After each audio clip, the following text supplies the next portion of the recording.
مرحبا مشاهدي الكرام في قناة وصفات أمي. اليوم أحضرت لكم وصفة جديدة وهي رائعة ولا تتطلب الكثير من المقادير.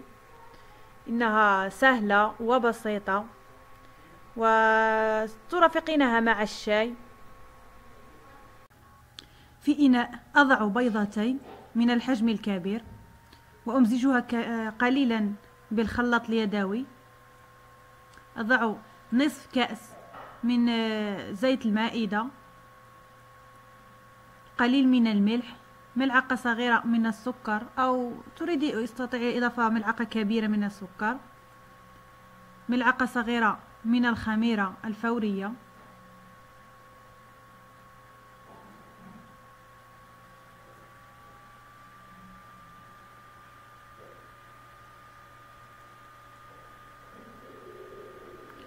وتقريبا نصف كيلو من السميد الأصفر.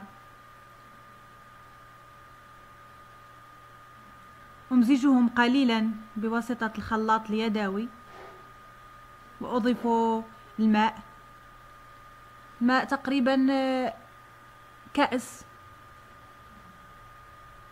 لأني أريد العجين أن يكون رخوا يعني خفيف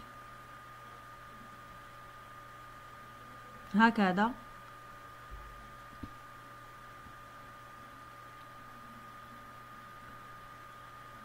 هذه هي النتيجة، يعني لا يتطلب الكثير من المجهود، وتقريبا جميع المقادير موجودة عندك في المنزل.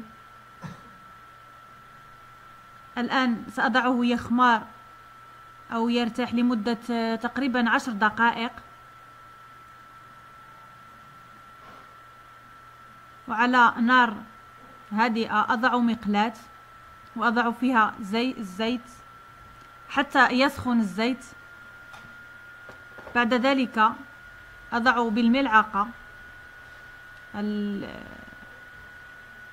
هذه الحلوى أو هذه العجينة فقط هكذا بالملعقة فقط،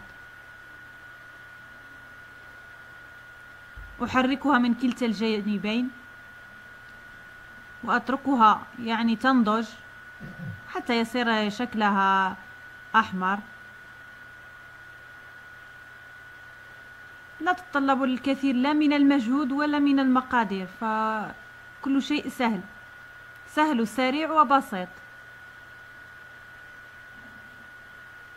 الآن صارت عندي جاهزة، سأتركها تحمر قليلا فقط.